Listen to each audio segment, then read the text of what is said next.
And the last item for tonight's is to have Mr. Patrick Pennefather come up and give us the reasons why he's running and why people may want to vote for him. Thanks, Sharon. Thank you all for coming out. I appreciate it. If you don't know me, I'm Patrick Pennefather. I reside in the Fork District, obviously, usually in the back right or left corner of this meeting. I've been coming for about the past 2 years. I'm currently the Magisterial Chair of the Fork District. Basically, what that entails is getting people ready for Election Day, coordinating folks to stand outside, hand out sample ballots, things like that. And then door knocking with Ben Klein, serving at the Warren County Fair with Dolores Oates. We were there for the rodeo night, so I missed the rodeo, the best night. But basically, I decided to run for the Fork District. I have 3 kids, Augustin, Marty, Beatrice, my beautiful wife. I come from Manassas, Prince William County, and I've just heard a lot of rumors swirling about developing data centers, things like that, and it just sounds a whole lot like what I was kind of running from Prince William County. Going back home now, you just see all of the data centers constantly under construction. There's really no stopping them once they get in. I met with Bob Weir, the Gainesville Board of Supervisor for Gainesville out in Prince William County.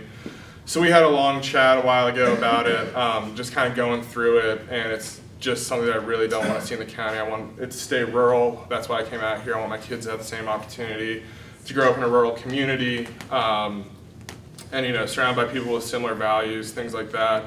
We have a great community out here, and it just worries me that allowing these data centers and overdevelopment is just really going to kind of push that charm that Warren County has out of the window. Basically, we're just going to be surrounded in concrete, just like Loudoun, Fairfax, and Prince William, and basically all of Nova at this point. The second thing is the property tax assessments. I know a lot of people are pretty riled up about that. I myself am pretty frustrated when I saw that my house is worth $70,000 more than it was just about 2 years ago, which I know it's not. And then thirdly is just financial oversight. It's kind of what Rich was just talking about, just having transparent oversight, letting everybody know how much money we're getting in, how much money is going out, where it's going out. That way, we can allocate funds where they're most needed, making sure that our schools are taken care of, our emergency services are taken care of, not trying to cut corners or pinch pennies, but moving forward and not dwelling on the past and all of the different issues that we've had with the scandal and things like that.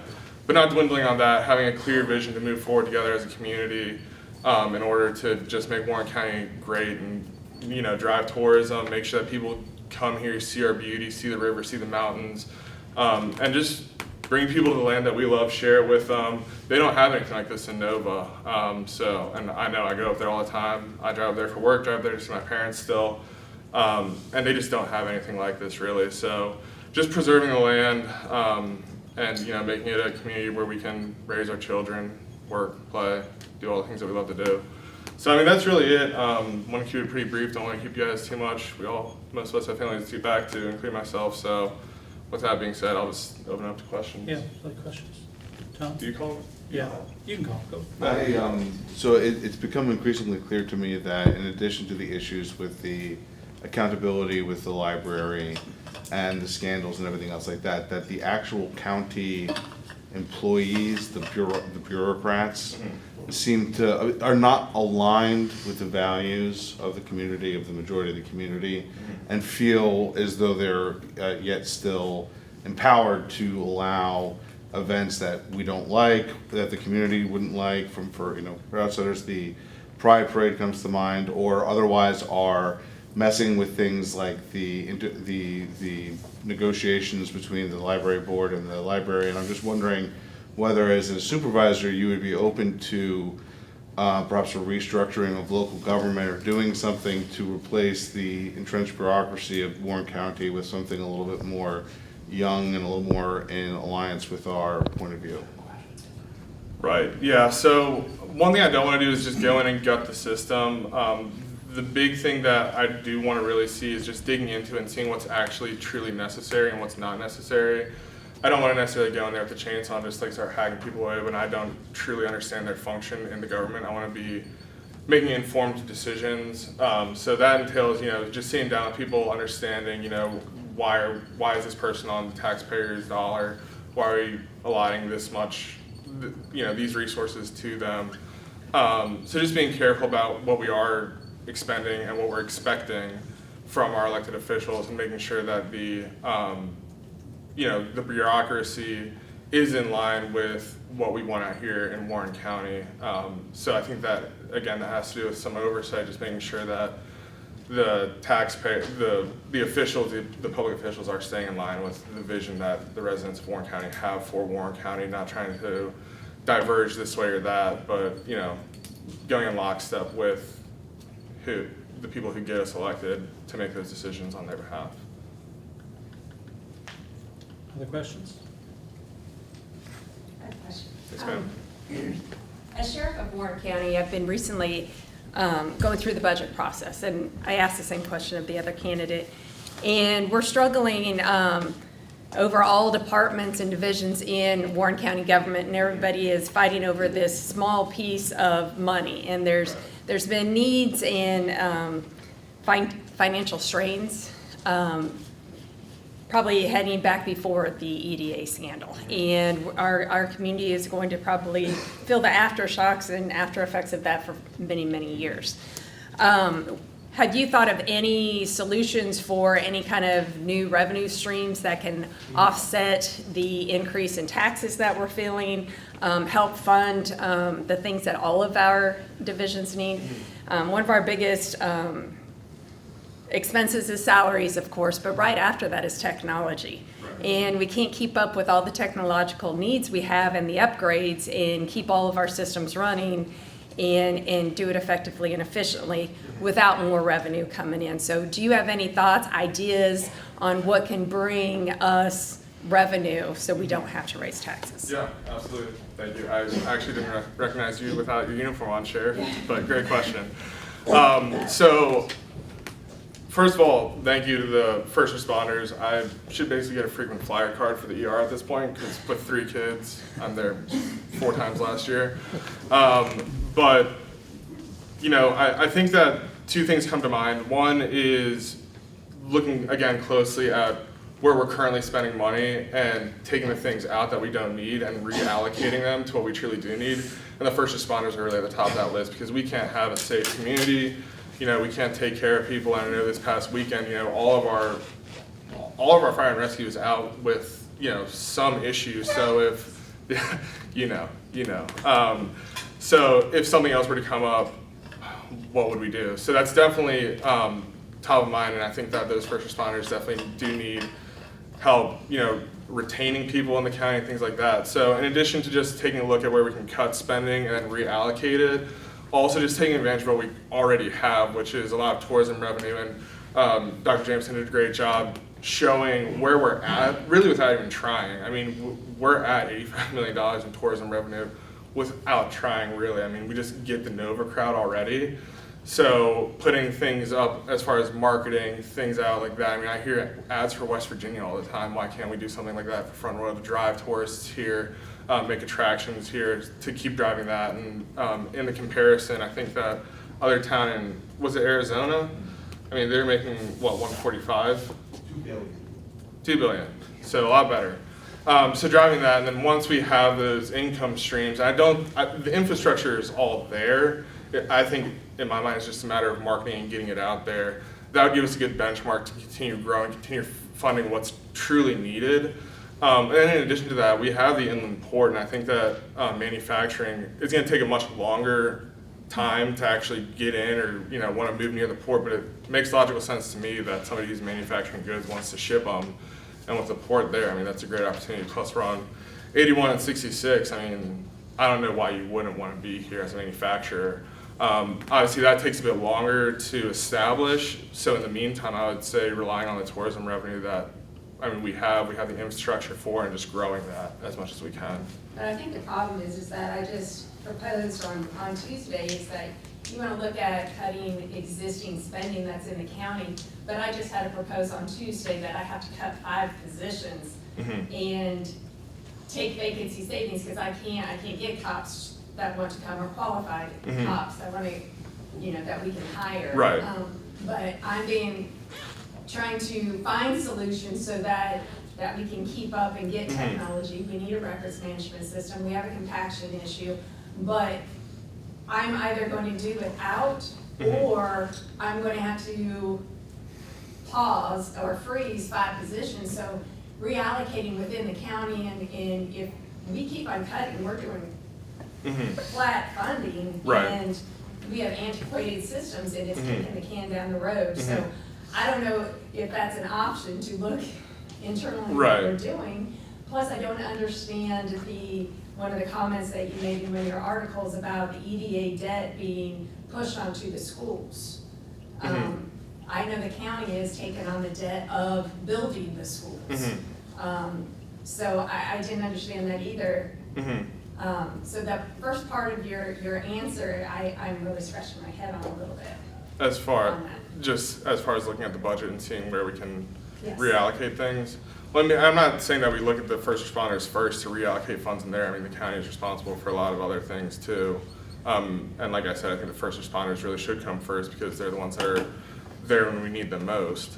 So I can't really speak to the 5 positions that, you know, are currently going to go on freeze or you're gonna make that tough decision. But ultimately, the bottom line is we just need to make more money. And I believe that, you know, Rich laid out a good vision for where we can go with that. Okay, yeah, thank you.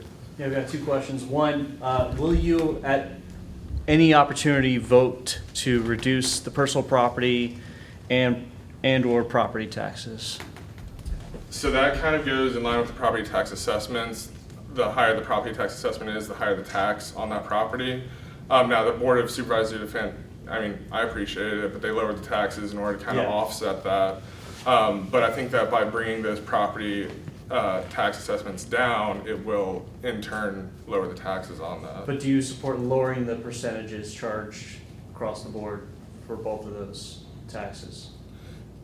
I would need to look into it. I haven't really put much thought to it, honestly. Obviously, lower taxes, I mean, they sound really good, but there is a threshold that we hit where it doesn't make sense to keep lowering, especially with the financial strains that we're under. I definitely don't want to raise them. Yeah, and going to my other question with the financial strains, we have, you know, and I've said this in other meetings, that we have had a public school budget that's gone way out of control, increasing about $20 million over the course of 10 years, even though it has 400 less students in the course of 10 years. So I think even just freezing 1 year or multiple years of the public school budget, which is already way fat, more than compensates for the about $500,000 more or less that the sheriff is looking to get for hiring more people and replacing that system at least. If not more than that, really, if you just kind of keep a freeze in the budget. So is that an idea that you would support? I don't know if I would say freezing the schools out for a year. I would, again, want to go into it and see where the fat can be trimmed in all budgets, including the school budget. And, you know, I'd want to work with the school board on that so, you know, we can work together. I don't want to be some guy that's just saying, do this, do this, do this. I want to collaborate with other boards, other leaders. So I don't know about freezing the school budget, but definitely going over it again with a fine-tooth comb. And, you know, I know that we've been trying to get... Right, you know. Right, Yeah. there is fat, but we wouldn't want to So you act would- too quickly. What you're saying is you agree in principle that you want to cut fat, but you're not willing to do so immediately before you've had the chance to do the work. Right. I mean, Okay. yeah, like, effectively, we want to just make sure that what we're doing is smart and in our best interest as a county because it is our youth. We want to make sure that they're being taken care of. Yeah. So we don't want to go in and kind of do a knee-jerk reaction like, okay, hold up until Yeah. we figure this thing out. Well, We want if to... I'll echo some of, I think, the sentiments that Rich has pushed. Mhm. You know, he talks about like really looking at all the numbers and not trying to get to a specific area, but rather looking at what can be done with what's there and Right. and what fat there is before Right. committing an exact amount or whatnot. Yeah, no, So- absolutely. Absolutely. If I got him right. Other questions? Yes, I noticed your interview with Mike McCool today, and you said, if I'm wrong, you tell me, but you said that you've been watching from home because you didn't have time, you had 3 kids. Do you realize the time that a supervisor has to put in all day long I've seen my wife leave at 8 o'clock in the morning and come back at 11 at night. Yeah. Do you have a job in the community that you can get off, or do you work in Northern Virginia? And if you can't get there now, how are you gonna get there later? Well, it is kind of just a priorities thing. I'm not on the board right now, so staying educated on the board is important to me, so that's why I do make an effort to watch them. As of now, again, I'm not on the board, so I'm not gonna do that, go and sit in a meeting while my wife and children are at home, But, you know, I've talked to my wife, we've talked about the commitments that it's gonna require. I've talked to folks at work, they also understand the commitments, and I do work here in town, so I'm able to be flexible with my schedule, I'm able to make those commitments, and, you know, I wouldn't dive headlong into something like this where I do know that there is a lot of involvement and time restraint for a position like this. So I am aware, and yes, short answer, yes, I'm aware, and yes, it is now a priority if I were to be elected. One more question? Yes, ma'am. Yes, how does tourism create tax revenue for a government that is funded by property tax? Well, we have You know, hotels, we good have for food. business, but I don't know if it's so good for the government because Well, there's no revenue. Right. Well, it's good for business because they're going to our restaurants, to our Right, right, I agree facilities, with and they're that, paying but how taxes does there. that And then create the tax owners revenue of for those one buildings are then paying taxes onto, yeah. So they're spending money at our hotels, at our restaurants and things like that. And those owners, they're paying taxes on that stuff. So it's pretty direct. And there's the food tax that was mentioned before. So, Also, property taxes, property values will increase if there's increased tourism. Increased property values means increased taxes because increased revenue. One more. All right, one more question, sorry. Yes, Mayor. Always good dinner with the mayor. I just wanted to ask, I feel like the town and county have been working hard to work together and collaborate. Do you have any thoughts on that? yeah, I think obviously with the town and county being two separate entities, it's kind of hard to work together because there's a lot of personnel, but I think that just keeping open lines of communications, being able to sit down in person, having those conversations, I think that the communication is what's going to make us succeed. So I'm definitely willing to sit down with anybody. I sat down with McCool, if you shoot me an email.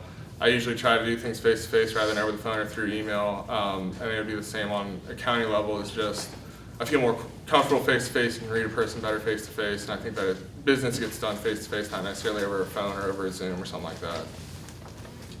Very good, thank you very much, appreciate it.